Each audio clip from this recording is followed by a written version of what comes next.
High, hello everyone. Welcome back to my channel. मी Ashwini Ashwi's lifestyle चॅनलमध्ये तुम्हा सगळ्यांचं मनापासून स्वागत करते.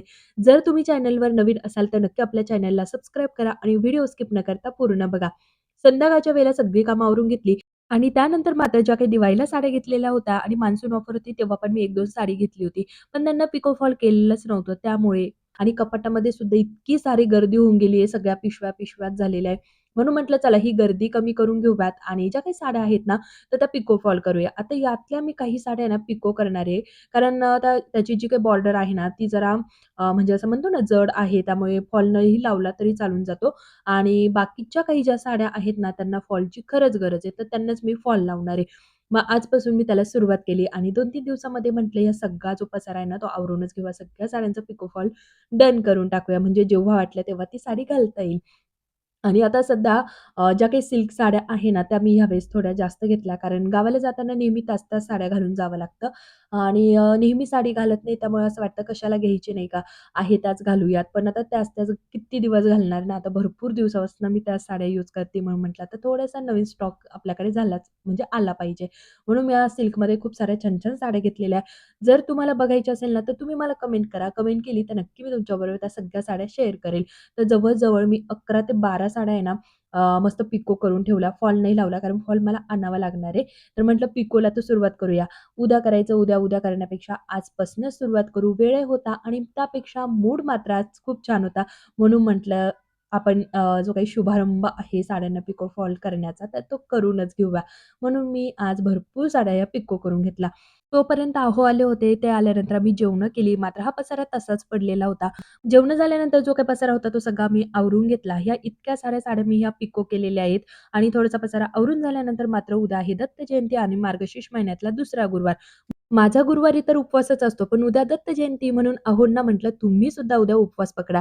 त्यासाठीच मी इथे साबुदाणा भिजत घातला. आणि गुरुवारी मात्र सकाळी-सकाळी उठून घरातली सगळी कामं आवरून घेतली आणि अशी छान गोड पूजा मी केलेली आहे. आता यावर्षी माझे मार्गशीर्षचे गुरुवार जे आहे, तर ते मिस झालेले. कारण पहिला जो गुरुवार होता, तर तो माझा मिस झाला पिरियडमुळे आणि दुसरा गुरुवार म्हणजे आजचा, तर तो मला भेटलेला. पण मला पुढचे काही गुरुवार भेटणार नाहीये, कारण आमच्या घरी ना कोणीतरी छोटासा पाहुणा-पाहुणी येणार आहे. त्यामुळे कधीही विटाळ पडू शकतो. म्हणून म्हटलं यावर्षी आपण मार्गशीर्षचे गुरुवार धरूच नये. पण माझी सगळ्यात मोठी इच्छा होती, ती मात्र मी आज पूर्ण करून घेतली. ते म्हणजे जी काही तुम्हाला देवी अंबाबाईची साडी दिसली ना, तर ती मी नवरात्रीमध्ये घेतली होती, खास मार्गशीर्ष महिन्यासाठी आणि तेव्हाच म्हटलं होतं, की मी मार्गशीर्षचे जेव्हा गुरुवार असतील ना, तेव्हा मस्त अंबाबाईला हा जो काही घागरा पॅटर्न आहे ना, तो घालणार आणि मस्त देवीला सजवणार. पण ते मला मागच्या गुरुवारी असं वाटलं, की आता आपल्याकडनं ह्यावर्षी काही होऊच शकत नाही. पण हा गुरुवार मात्र मला भेटलेला. मग म्हटलं आपल्या सगळ्या इच्छा पूर्ण करून घेतल्या पाहिजे. आता पूजा तर नव्हतीच करायची. मग जो काही देवघरामध्ये मंगल कलश आहे ना, तर त्या कलशाला छान अशी साडी घालून घेतली आणि त्यानंतर छान असा मुखवटा लावला. हा जो काही मुखवटा तुम्ही बघितला, तर तो माझा पहिला मुखवटा आहे, जेव्हा मी मार्गशीर्षचे गुरुवार सुरू केले होते. म्हणजे 1 वर्ष नव्हतं, म्हणजे फक्त नारळच ठेवलं होतं आणि दुसऱ्या वर्षी मात्र मी हा मुखवटा आणला होता आणि घरीच मी त्याला छान असं सजवलं होतं. तर कसं सजवलेलं आहे ते तुम्ही मला कमेंटद्वारे सांगा. तर अशी छान मी गोड पूजा आज मांडली होती आणि जसं मला सजवायचं होतं देवीला, तसं छान मी मनापासून छान असं सजवलं आणि मला इतकं भारी वाटत होतं.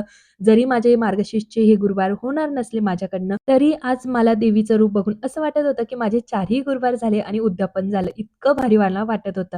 तर चला छान अशी गोड मी पूजा सकाळी-सकाळी आवरून घेतली आणि मनात मात्र थोडीफार भीतीसुद्धा होती, की आज माझ्याकडनं पूजा वगैरे होती की नाही असंही होतं. पण माझ्याकडनं देवी अंबाबाईनी छान अशी पूजासुद्धा करून घेतली. आता मला केंद्रामध्ये सुद्धा जायचं होतं. केंद्रामधील आरतीचा टायमिंग आहे ना 12:39 होता आणि 1 वाजता मला श्लोकला घ्यायला जावं लागतं. तर मग त्यामुळेच माझं केंद्रात जाणं मात्र सकाळी राहूनच गेलं. पण संध्याकाळच्या वेळी म्हटलं दोघंही मुलांना घेऊन जाऊयात केंद्रामध्ये. आता संध्याकाळी माझ्याकडनं केंद्रात जाणं झालं की नाही ते बघण्यासाठी तुम्ही पुढं व्हिडिओ पूर्ण बघा. स्किप अजिबातच करू नका. आता आज उपवास होता. मग म्हटलं चला खिचडी तरी बनवून ठेवूयात आणि मला टिफिनसुद्धा आहोंना द्यायला जायचं होतं. तर त्यामुळे म्हटलं खिचडी आमटी बनवून घेऊ. तर इथे मी बटाटा उकडून न टाकता फक्त स्लाइस करून टाकलेला आहे. मस्त तो वाफवून दिला आणि नॉर्मल आपण जशी खिचडी बनवतो तशीच खिचडी बनवली आणि आमटीसुद्धा बनवली. आणि आज मात्र माझी सगळी कामं आहे ना 10 वाजता सगळी कामं आवरली होती. कारण मी स्वयंपाक केलेला नव्हता. मुलांना टिफिनला मी फक्त खिचडी भात दिला होता आणि म्हणजे त्यांना तो आवडतोच म्हणून मग म्हटलं खिचडी भातच देऊया आणि आपल्याला मस्त खिचडी आणि आमटी बनवूया ती पण गरमागरम. आता खिचडी खायची तर ती गरमागरमच नाही तर अजिबात खाल्ली जात नाही. म्हणून खिचडी जरा मागे ठेवली होती आणि बाकीची जी काही घरातली कामं होती ना, ती मी सगळी केली. सकाळी-सकाळी छान मस्त असं माझ्याकडनं जे काही हळदीचं लेपन असतं ते पण झालं. छान पूजा वगैरे झाली. मेन म्हणजे पूजा झाली. कामं तर काय दररोजची आपली चालूच असतात. आणि आजचा दिवस खूपच छान होता. दत्त जयंती आली ती पण गुरुवारी आणि आज मार्गशीर्षचा दुसरा गुरुवार सुद्धा होता. आजचा दिवस खूप भारी होता आणि माझ्या खूप इच्छा होती की आज आपल्याकडनं पूजा ही झालीच पाहिजे. पण ती होऊन गेली आणि घरातली कामं सुद्धा लवकर आवरली होती. मग म्हटलं आता चला श्लोकला आणायला जाण्याच्या आत आपण खिचडी आमटी बनवून ठेवूयात म्हणजे तो आला की लगेच आपल्याला टिफिन घेऊन जाता येईल. पण आज मात्र माझ्याकडनं एक काम वाढवत झालं होतं. ते म्हणजे जेव्हा मी आमटी बनवली ना, तेव्हा मला शेंगदाण्याचा कूट सुद्धा बनवून ठेवायचा होता. पण मी ते घाई-घाईमध्ये विसरूनच गेली. आणि जेव्हा मी खिचडीमध्ये कूट टाकण्यासाठी गेली, तर थोडासाच कूट होता. मग काय पुन्हा मग कूट बनवावा लागला आणि आता म्हटलं खूप सारा कूट हा बनवून ठेवूया आणि शक्यतो माझा हा जो काही डब्बा आहे ना, तो कूट म्हणजे शेंगदाण्याचा कूट जो असतो ना, तेवढा भरून मी ठेवलेलाच असतो. संपत आला तरी मी लगेच बनवून घेत असते. पण आज मात्र खूपच कमी राहिला होता. आज मात्र इतकी काही घाई नव्हती, कारण थोडासा वेळ होता. पण जेव्हा घाई असते आणि तेव्हा अशी काही कामं होतात ना, त्यावेळेला मात्र खूप सारी चिडचिड होऊन जाते. असं वाटतं का लक्षात नाही राहिलं आणि तसंच काहीसं झालं होतं. पण चला आता मी मस्त डबा भरून ठेवलेला आहे आणि आता ही सगळी भांडी मी गोळा करून ठेवते आणि त्यानंतर मस्त स्वच्छ घासून घेईल. अशी कामं जेव्हा करायला लागलं ना, कधी वेळ निघून जातो कळतच नाही. 1 वाजून गेला होता, 1:05 झाले होते आणि नंतर बघितलं तर अरे, श्लोकला आणायला जायचं होतं, कारण 1ला 5 मिनिटं कमी असताना मी घरातनं निघत असते. आज जरा त्याला घ्यायला जायला उशीरच होऊन गेला होता. इथे माझी गरमागरम खिचडी आणि शेंगदाण्याची आमटी रेडी होती. श्लोकला आणल्यानंतर आम्ही लगेच टिफिन भरला आणि अहोंकडे गेलो. आम्ही सगळ्यांनी आज तिथेच जेवण केलं. तिकडनं येताना आम्हाला डायरेक्टली 4 वाजले होते. खूप उशीर होऊन गेला होता आणि आरुष पण येणार आणि मग बाहेरनं कुठे गेलं, म्हणजे बाहेर कुठे जर गेलं ना आपण आणि तिकडनं आल्यानंतर थोडासा कंटाळा येतो. असं वाटतं ना पडून घ्यावं. तर मग थोडासा आराम केला.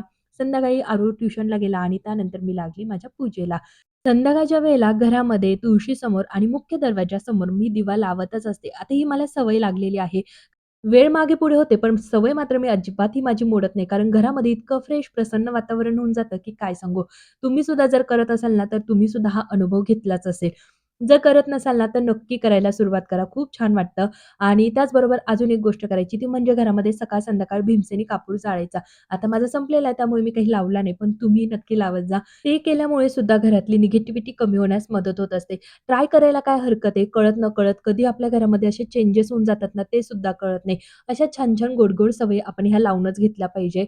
आणि अजून तुम्ही संध्याकाळच्या वेळेला सहसंध्येला अजून काय-काय करता, ज्यामुळे घरामध्ये फ्रेश, प्रसन्न वातावरण राहतं, तर ते तुम्ही मला कमेंटद्वारे सांगा.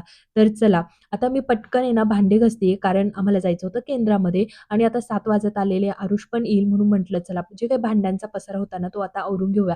आणि सकाळपासून मी आज आहे ना, खरं सांगू भांडेच घासले नव्हते. सकाळ, दुपार, संध्याकाळ सगळे भांडे मी आत्ता घासलेले आहे. कारणही तसं होतं, कारण आज खूप सारे भांडेच निघाले नव्हते. मग म्हटलं जाऊ दे, एकदा सगळे घासूयात. तर होत असतं असं कधी-कधी आणि कंटाळा आता काय प्रत्येकालाच येतो. तुम्ही असो किंवा मी असो, थोडाफार एखाद्या वेळेस कंटाळा करतच असतो आपण. किचन वटा क्लीन केला, पण तोपर्यंत दुसऱ्या बाजूला मात्र कुकर लावून ठेवला होता वरण-भाताचा आणि मेथीची भाजी सुद्धा तयार झाली होती. अर्धा स्वयंपाक झाला होता, अर्धा बाकी होता. आता तो तिकडनं आल्यानंतरच करूया म्हटलं. केंद्रामध्ये आल्यानंतर इथे इतकी सुंदर अशी दत्त महाराजांची रांगोळी काढलेली होती. ती बघून ते इतकं छान वाटलं होतं आणि आपले महाराज सुद्धा आज खूप छान दिसत होते. केंद्रामध्ये सुद्धा खूप छान अशी सजावट केली होती. फुलं होते, माळी होत्या, लाइटिंग खूप छान असं वाटत होतं. इथे मस्त दर्शन घेतलं, प्रसाद घेतला.